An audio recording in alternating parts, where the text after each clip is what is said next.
Welcome back to the Après Business Podcast. Join your host, Rebecca Babicz, founder of Fall Line Digital, as we dive deeper than ever into conversations with the founders, marketers, and innovators shaping the outdoors. Let's jump into today's episode.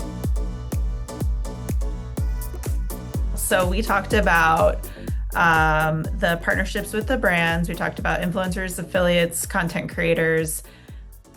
We briefly talked about charity partnerships. Is there anything else that I'm missing that is this amazing circle of this dream job that you have?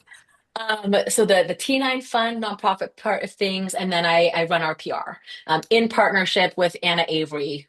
Shout out to Anna. I love you to bits. You are a lifesaver. Oh my goodness. Okay. So let's tackle those two. Yeah. Let's start with the charity. Let's start with the charity events. Yeah. So T9 Fund. Yeah. T9 Fund started it started over 35 years ago. And again, this is something that was driven by Missy. Missy created Title IX always with the intention of providing access for girls and women to sports, the outdoors. The other categories that we currently fund are reproductive rights and politics and leadership. So she has always given money. She's given money to the undercurrents to help girls learn to swim. She's given money to Dirt World, which is a mountain biking course. Yeah. Sure, course, locally. And really, it's just always been baked into the business. But it wasn't until the community role really started taking stride that we thought about more ways to programatize our gifting and our partnerships with nonprofits. So back in 2019, 2020, we started to noodle the idea of a Pitch Fest nonprofit edition. Now, Pitch Fest Outdoor Edition is for female founders. We have learned a lot about what we can give to them and how we can curate that event to be the most impactful as possible. I spent about a year interviewing nonprofit leaders, directors, and employees on what we can do as a corporate business to support nonprofits. Is it a pitch fest, or is that not quite right? Is it gathering together a room of angel investors and giving them the opportunity to pitch in front of women who are open to giving money? Is it providing gear? Is it providing connections? It is all of the above, right? So we do everything really intentionally here, which is why we started with really just diving into those interviews. And then for 2 years, thanks to COVID, it was only 2, we did a Pitch Fest nonprofit edition where we invited women-led organizations in those funding areas I mentioned before, sports and the outdoors, reproductive rights, and politics and leadership. We flew them here to Title IX, we paid for their stay, and we had them present their nonprofits to a community of attendees, T9ers, angel investors, donors, all sorts of folks. And the winners received funding. We did that for 2 years, like I said, and then the world took a little pause, had a little mental health break. And when we came back from that, we realized, it's a little bit less about the pitching part of it, whereas for businesses, that's really a need. They need the skill to go pitch themselves. For the nonprofits, we didn't want to be detracting from their experience. We wanted to be adding to it. So instead, what we've done is we've designed this T9 fund where women-led organizations can apply for grants. They can apply for grants. They tell us more about what they're doing. We decide who's going to get a grant, but we don't just throw money and then walk away. That's never how we do things at Title IX. We connect with them and understand how else we can support, whether that's hands-on, on-the-ground support, actually there at their events, if they're local, whether that is, and often it is gear, right? We've got organizations that serve immigrant women coming into New York City who come in with just the clothes on their back. Well, guess what? We have a product library full of coats and warm leggings and wool socks. And we don't need to keep them all here. We can send them there so that those women have what they need to be able to go out and look for a job or apply for housing or just survive comfortably, because we all deserve to be able to survive comfortably. We connected with a community of doulas here in San Francisco who provide volunteer services for women who otherwise wouldn't be able to afford the medical or doula care that they need as they're bringing their children into the world. And they just wanted clothes. Hey, We're an apparel retailer. We got clothes, but we also, they're local. So we're able to go and attend the baby showers they host. We can help them fundraise or gather diapers and baby clothes and other things that we might not carry, but that we know folks who will. So we've done all sorts of fundraisers. And then we always want to participate in the raffles or auctions as well. So that's a great way where we can go out to all of our brand partners. Hey, folks at Cotopaxi, can you help and contribute? And they do. So shout out to our partners. If you're listening, you've probably got an email from me in the last 7 years saying, hey, do you mind donating 25 water bottles? Because we're going to go support a girls' camp where they're taking these women hiking for the first time and they need water bottles. And yes, fill in the blank water bottle brand will almost always contribute. So those are some of the ways that we still support our T9 fund.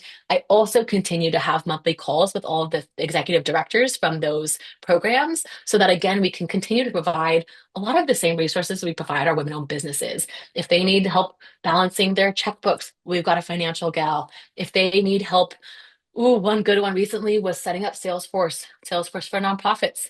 We helped hire somebody to help one of the nonprofits get set up on that. And that has been a total game changer for the success and scaling of their program. So, similar to the women owned businesses, you never really know what they need until you ask.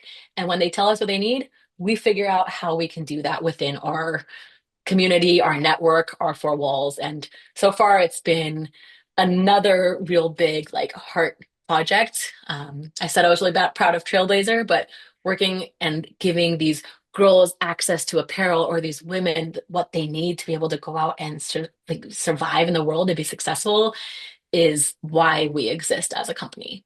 From my perspective, you guys have such an abundance mindset. Mhm.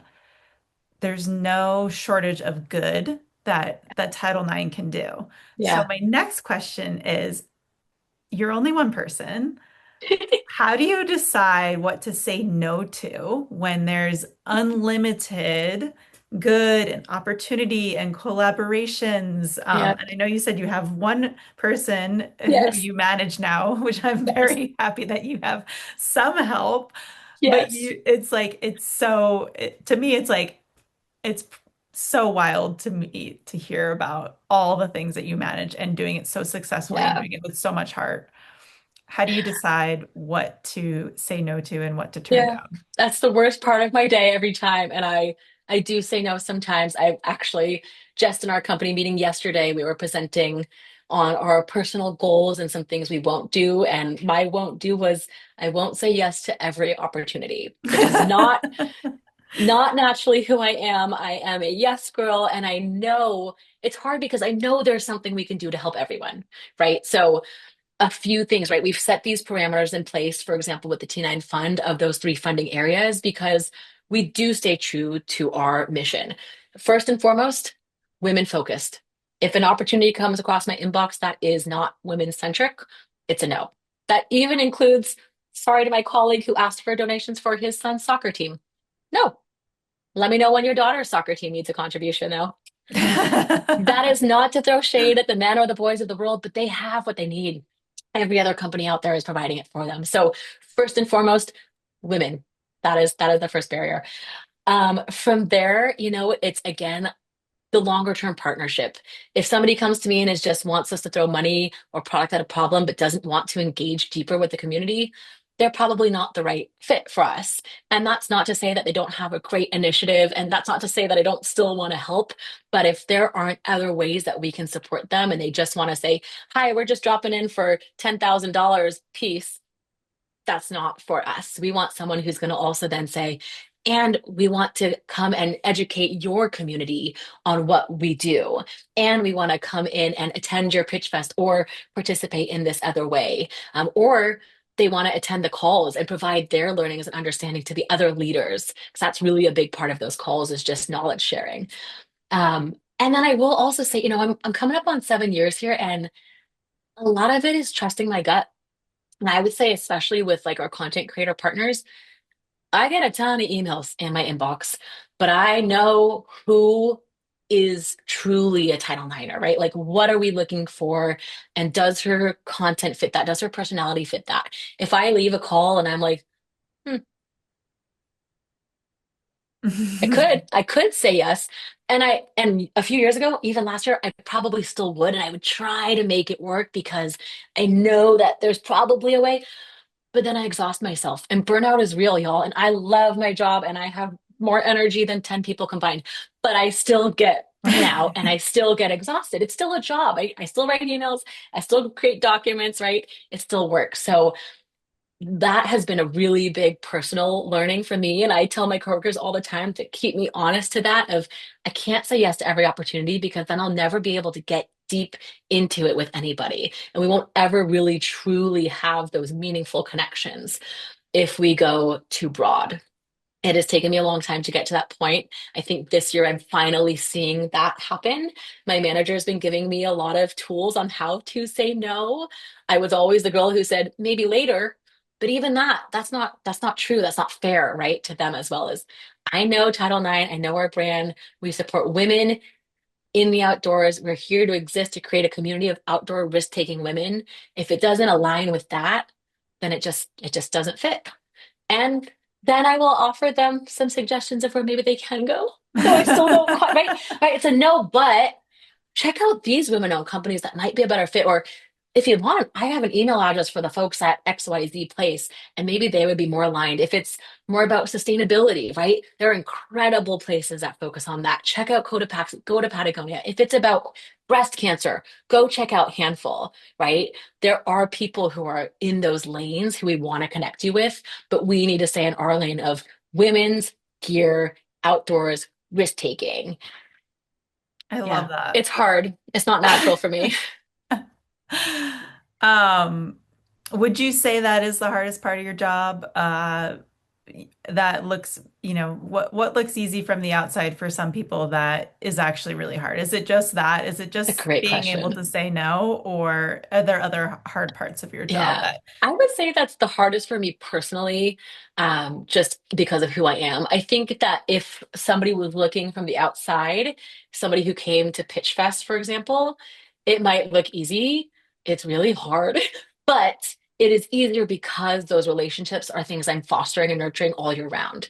So none of these things I've talked about today, yes, I don't have a full team built in here, but everybody at Title IX and all of our community is baked into it. So one really amazing outcome of the growth and success of PitchFest and our support of women-owned businesses is women are coming to me now.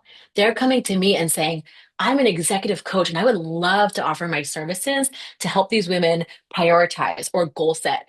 I had a woman come to me and say, I work with nonprofits on their finances. Can I come on your calls quarterly and run financial workshops for these nonprofits for free? I mean, do my job for me. Like, yes, please. And most recently after Pitch Fest, a local woman came and said, I want to provide my photography skills. She's a professional photographer. I want to offer my photography skills to these organizations for free.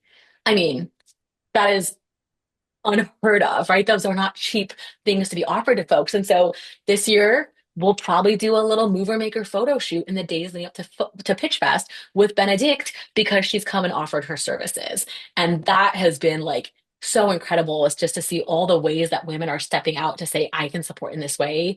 In our mover maker calls, other mover makers are leading meetings. The scenic gals can lead a meeting on social media. The wild ride team can lead a meeting on PR. Everybody has their strengths and none of us are harboring our secrets. We're all sharing it because the rising tide lifts all ships and the pie is big enough for everyone or whatever you want to say about it. that Mhm. is that is the real beauty. So I think Pitch Fest looks easy for people. It's not, but I also don't do it alone. I used to work in events too. Events are insane. Exhausting. Okay, I shouldn't I even used say to this, but like work, every year yeah. after Pitch Fest, I'm like, I can't do another one.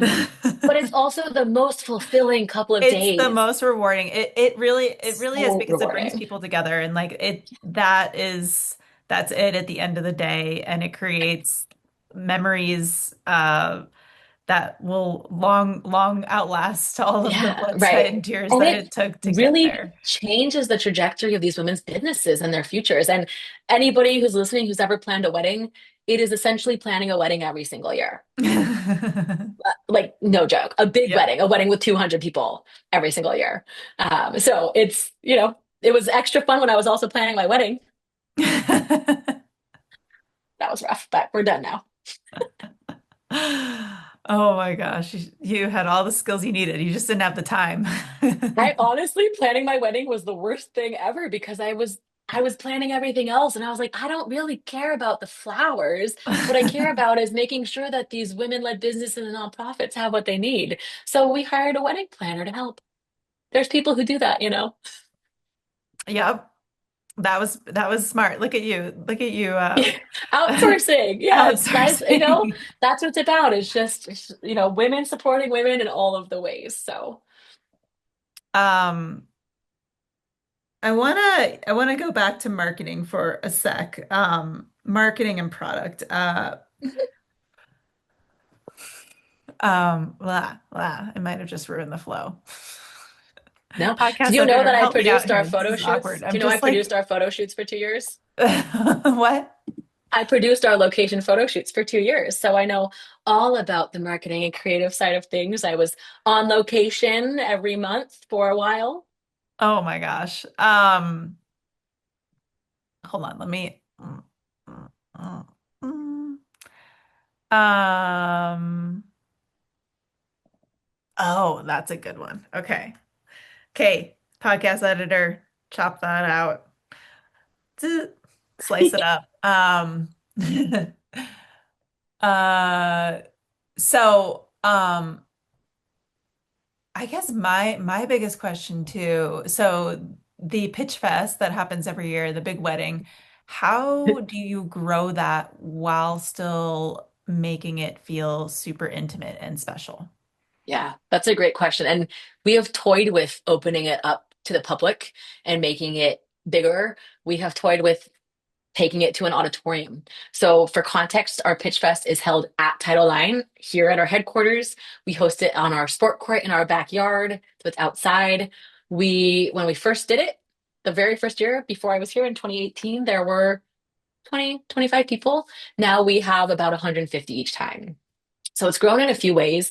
The invite list still consists of folks who are directly impacting women in business. So whether that is our movers and makers, they're all invited. Anybody who's been a part of a pitch fest in the past, an applicant, a finalist, a winner, is invited to join. A lot of Title Niners come. It's the highlight of everyone's year. I'm not just saying that, they tell me that all the time. And then we also invite other women in business, whether that's female photographers, our producers, folks who can provide services and connect with these women. It's a lot about networking. So we invite the women from the Female Founders Collective. We invite the women from Founded Outdoors. We invite anybody who really is touching the industry. We have some podcast hosts came last year, right? So there's a PR angle. We invited a few of our influencers last year. They're all welcome to come because it's all just about being a part of the Title IX community and our family. And if our friends at Bronwyn Jewelry get connected with our influencer and start working with her, awesome. That's amazing. Last year, we had some of our female founders from Belgium, from the GoFlow team, come and join. This year, I'm hopeful that the Merry People team will come from Australia. So our vendors from all over, the Patagonia team comes, the Toad & Co team comes. So it's mostly women, but we invite men too. We've got sales reps who come, Caraway & Co, excuse me, and other people who can provide that service. We've got financial advisors. Again, just really anybody who can come in and share with the community. The other way it's grown is again just hearing what the women need. So when we first started, it was like a 1 day event. Now we have pre-event workshops over Zoom the weeks and months leading up to Pitch Fest. We do pitch practice training, we do public speaking, PR trainings, marketing workshops, financial workshops. Ooh, got a tickle. And then at Pitch Fest itself on Thursday now, the day before the big pitch day, we have more in-person workshops that all of our movers and makers are invited to. And then we take them outside to really get their minds off the pitch. So we'll take them to a ropes course, or we'll go do an orienteering activity out in the Berkeley Hills just with the finalists so that they really have that opportunity to get out of their own heads. They're nervous because they're pitching on Friday for an opportunity to win a purchase order for Title IX, which is huge for some of these businesses, right? We have carried products from these brands, some of them for 8 years now, and they've brought in hundreds of thousands of dollars every year, and their business has grown alongside ours. So we try to make it really fun, and we try to give them as many takeaways as possible through those workshops. And then after Pitch Fest, after on the same day, on that Friday, we cut things off around one or two. And in the last few years, the new addition has been a marketplace. So previously we had speakers, we had panels, we provided even more opportunity for them to learn and connect. But what we heard was from the other folks attending Pitch Fest, the guests, well, we just heard about all these amazing things and we want to buy them now. So now, from about 2 to 5 p.m. on the day of Pitch Fest, we turn that sport court, we take our folding chairs, throw them to the side, set up tables, and they sell their gear. And one of my favorite stories is Abby from Surf Gems. She won our Pitch Fest in 2024. She makes incredible jewelry out of upcycled surfboard resin. So rad. Check them out. One of a kind. Obsessed with her jewelry. She had her biggest selling day ever at the time at Pitch Fest. And she left just being like, not only did I learn so much and win a purchase order, but I made money and I found new shoppers, new customers. People bought holiday gifts. People signed up for their email list. People followed them on social media. So that has been, one of the other many ways that we have grown. But really, Pitch Fest isn't 2 days. It's 365 days long. It is the calls we have every week. It is the mentorship that they provide each other. Just this morning, one gal said, I'm a little bit confused about UPCs. I put myself on mute because I don't even know what UPC stands for. But other people on the call hopped in and said, here's what I found that works. Let me chat you the link to the one I use, or this partner. They connect with each other without me being involved. And that, to answer your very first question, that is success for me within the movers and makers, is them having resources in each other, friends in each other, partners in each other, and support there. Because it can be very lonely to be a female founder, but once they know that they've got other folks, they're off to the races. Oh my gosh. So, so, so cool. It's so impressive. I want to circle back and I want to talk more. Just also, do you have a hard stop at 4? No. Okay. There's You a said you had to shoulder jump on a challenge call, in the but gym, but that's okay. okay. No. We do our 3 p.m. challenge, and this month is boulder shoulders. So they're going to see who can hold a shoulder raise for the longest, which honestly sounds awful. My hard stop is 3:30. You're good. Okay, cool. Okay, so yeah, want to circle back. I want to go back to when you were an intern. What do you think you did to help build trust with bigger projects? Great question. So when I was an intern, I think I went a little above and beyond what was asked of me, right? The ask was put on a pitch fest. On my own initiative, I went and I found women-owned sponsors for the chips, women-owned salsa, women-owned chocolate. Like every single part of Pitch Fest was then and is still now by women for women, from the printers of the backdrop to the designers to the videographers. And so at the time, like I said, it was 20 women. And the very first Pitch Fest that I did, which was our second annual, was so much bigger and really gave them a glimpse of what it could be. And then I just didn't leave. Kind of a joke. I knew that they were interested in growing the community programming.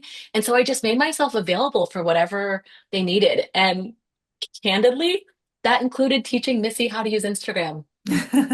Right. And then at the time when I was an intern, my manager sat on the merch team. So I sat into merch meetings and I said, hey, I can help us find women-owned business. I think I have a grasp on what Title IX is looking for. So I started to bring in more women-owned businesses and send them to them and say, hey, what about this brand? I started to make suggestions about things that didn't exist before, but really more than anything, and I think this comes from my background in team sports, I did what was needed at the time. And that won't work for everybody. I am very privileged to be in a position where I was able to find a job that felt impactful and that still kept the bills paid. But what that looked like during COVID was I got furloughed for a few weeks because culture and community were kind of done. Prefacing that with I took on the culture role when that was needed. So I managed internal culture when that was asked of me. During the pandemic, what they needed me to do was process returns. So I went to our warehouse and I took slips of paper and I went into the system and I processed returns and I scanned them and I put the paper in another pile and I processed 200 returns a day for 6 months. And that's what I did. And that kept me at Title IX.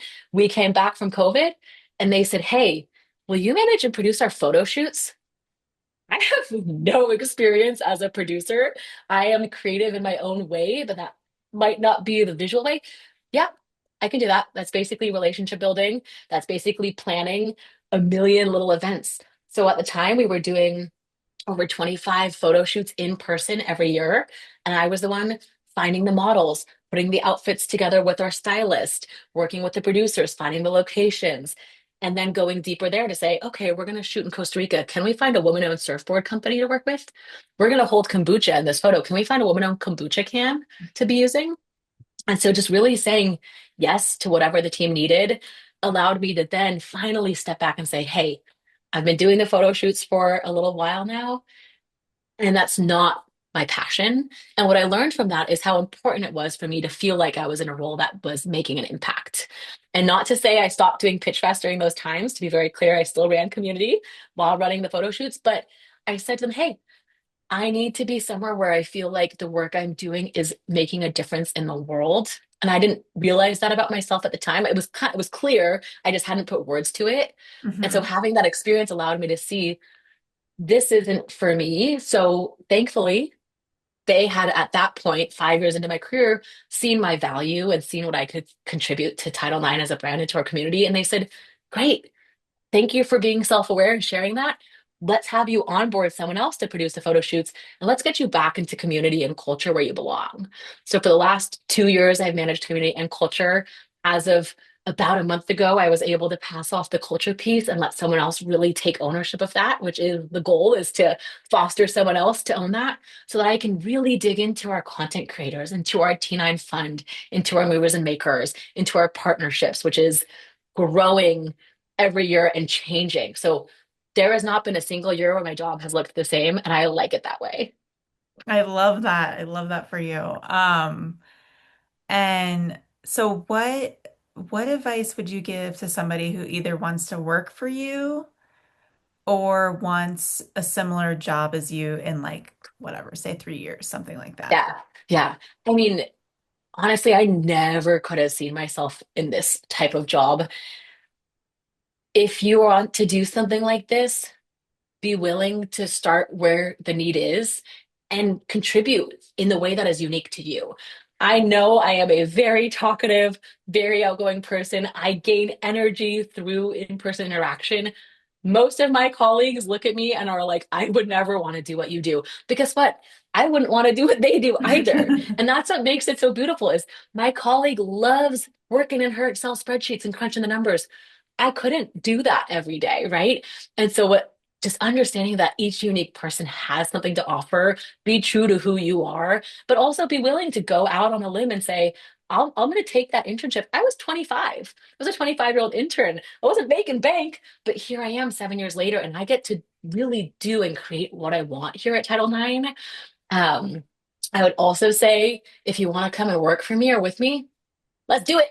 Apply, join.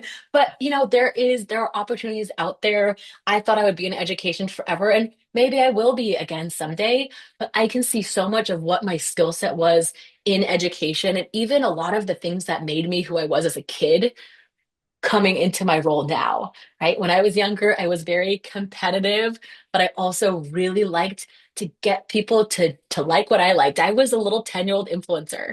All my friends used the same nail polish as me, and all my friends, liked the same type of chocolate, whatever it was. I didn't know at the time, but it was sales. It was marketing. It was understanding what those people wanted and giving it to them in a package that made sense for them.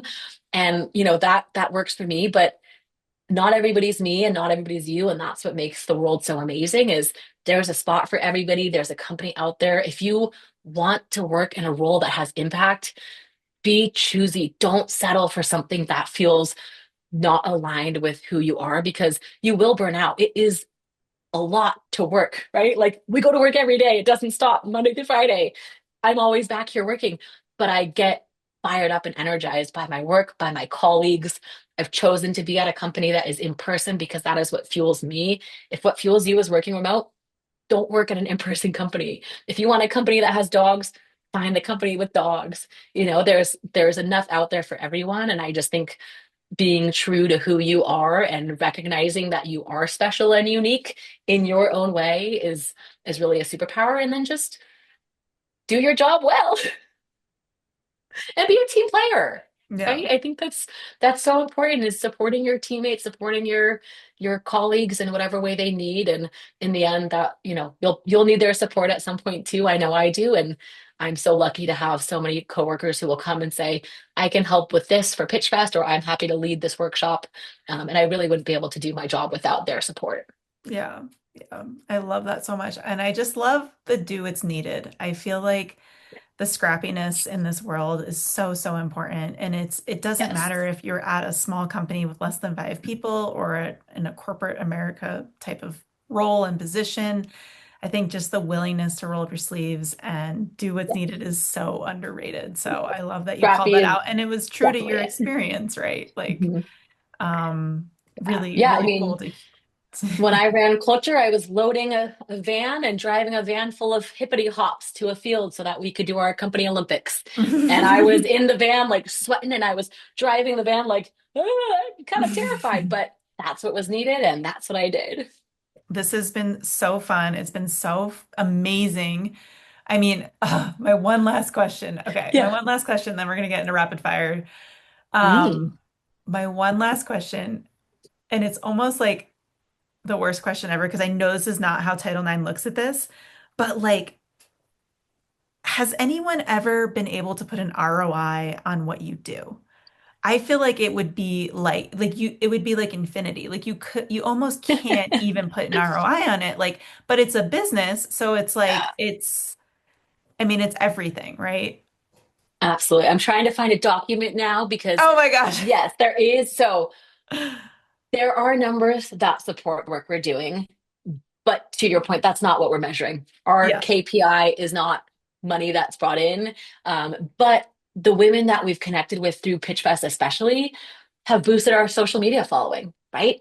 They're better at content creation than we are. They're young, they're fresh, they're hip. They collab with us on posts and we boost our following in that way. Or the document I'm trying to find is a document that we put together, the finance team and I, that looked at all of the women-owned businesses that we partner with. So I think it's something like about 73% of our assortment that's not Title IX branded comes from women-owned businesses. And of those, let's see, we've done Pitch Fest for 8 years. We have a minimum of 3 winners, but 9 finalists each year. So we've got about 27 or so, because there's been more than 3 winners some years, women-owned businesses that have come through Pitch Fest. Oh, I found the wrong document, but I know for, a fact that just a handful of those have been so successful that we've continued to buy deeper and deeper into their assortment and more of their products, and we're selling through their product. That's profit we're making, right? We're buying the product from them and wholesaling it through Title IX. So we have been profitable on the partnerships that we have, but more than that, it is the growth of the community. It's the fact that the Saturday Strides and the Wild Rye and the Tough Cutie and the White Paws Run Mitts communities become the Title IX community. Right now, there's a handful bra sold out at handful.com, but you can still get it at Title IX. And you bet their team is going to drive folks to us because we're partners in that way. So there is absolutely an ROI. It is not what we're looking at necessarily, especially in regards to our Pitch Fest, but it's there. It's definitely there. It's so there. And that's why I was like, I feel like you probably could measure it, but it would not even it would be that times 10x because Right. there's so much more impact.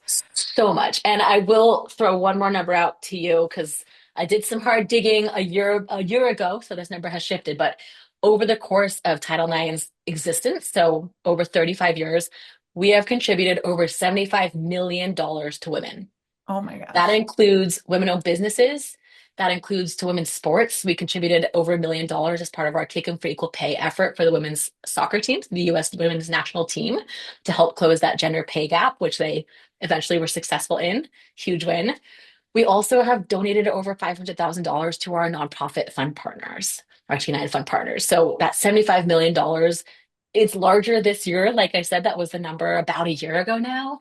But that is, again, to me, just like that's the work I get to do is deciding where those dollars go. And all of those businesses and those women's sports teams and those nonprofits have been able to grow more for that too. And that's what Missy wanted when she started Title IX, when she developed this mission, was to increase the lens and the landscape for women in business, in the outdoors, in nonprofit, for all women across the board. I love it. So amazing. I'm so like fired up. I don't like Lisa's That's got what I me do every like day. I don't know what I want to go do, but I want to do something Yes, right now. You have that such is it. I just That is like I it. love it. And that's the vibe leaving Pitch Fest, right? Like everyone's like, that was the best women's summer camp ever. And they all just leave wanting to lift each other up. And that's really where all the beauty comes is, hey, how can I help you do even better? How can I help elevate your messaging or increase your reach, et cetera? So it's really beautiful when you work with women. So cool, Lisa. I feel like you have your dream job and this is truly what you are meant to So do. So I think so. thank you so much. Thank Let's you. do a fun few rapid fires Yes. and then we'll wrap up. Okay. Okay. Favorite sport The player to watch, to play, soccer, to but also watch. basketball. Oh, also soccer Favorite and basketball. I love all the sports. That's a hard one for me. favorite winter Olympic sport to watch. Figure skating. Favorite winter Alyssa Olympic Liu. sport to play. Ski. Downhill Ski. skiing. Fast as I can. No moguls. Favorite ski resort. Bear Valley. Shout out. Oh, wow. SoCal, Not right? what anybody was expecting. It's a little bit, it's towards Tahoe. It's like in Arnold that we grew up with a cabin there. So no one else really knows Bear Valley, but Big Bear is SoCal. Okay, wait, yeah. I was Yes. thinking Big Bear. Bear Yeah, yeah, Valley. yeah. Oh No, my Bear gosh, I'll Valley, have to you've look never that heard one of up. it. Our black diamonds are probably your blue squares. So Favorite country to visit. we did Norway last year. Highlight of my life. Highly recommend everyone goes to Norway. Love that. But I want to go to Um, Japan. If that's your next question, it's Japan. okay, cool. Where do you want to go next? Japan. Sweet. Me too. I want to go both those places. Dang Let's it. go. Oh, if you go Um, to Norway, tell me. I have an itinerary for you. okay. Okay, cool. Um, well, that was super fun. I always end the podcast with pretty much the same question, I and love it. that is, what are you most proud of? Oh, oh, so much. I would say our mover maker calls, like just being on these calls with these women who are gutting it out in an industry that is not built to support them, and seeing the way that they lift each other up, like it brings tears to my eyes. Um, that and our bra fittings for young girls, seeing the way that they come in together and get excited about getting a sports bra so that they can go out and perform whatever their sport is. We love to donate sports bras to girls' teams, and it's so fun to get to be a fly on the wall and watch them get all excited because, like I said, I love kids. So, yeah. I could name a million other things, but I'll say those two for now. So cool. Well, thank you so much, Lisa. I feel Thank like we could have you. talked forever, but Easily. We'll do that part was two another time. super fun. Thank you so much. Thank And you. then lastly, I think hopefully this reaches the right people. The algorithm needs to do its thing and find the right young entrepreneurs who are women, who are in the outdoors, who need this connection and need to get connected with Lisa. So let us know how to connect with you, how to connect with Title IX, and Yeah. where they can find out more information about the Pitch Fest. And Yes. Yes. So head to title9.com for information on our Pitch Fest, or if you're a content creator or a nonprofit, all of the information that you need is on our Explore tab on our Title IX site. You can message us on Instagram as well. Of course, happy to give out my personal email, but that's hard to say over here because it's a lot of I's and L's. But really shooting us a note on Instagram. I'm also part of the social media team, so I'll be in there reading. And if you're a woman-owned business, especially, and you're struggling or you're excited about Pitch Fest or you just don't know what's next, we have someone you can talk to. We can help you with those connections, help you figure out that next step, because it's hard out there, but you're doing a great job. So cool. Thank you so much, Lisa. Thank you. Really appreciate it. And we'll have to have you back on another time so we can talk again. Yeah, we'll have to get you out at Pitch Fest and have you do a little live podcast here in September. So we'll chat. Yeah. All right. Mark it down. Let's make it happen. Love it. Thank you so much. Okay. I really appreciate talking to you and happy to talk anytime. It's my favorite thing to do. Thanks so much for watching. If you enjoyed this conversation, please like the video and subscribe to the channel so you don't miss future episodes.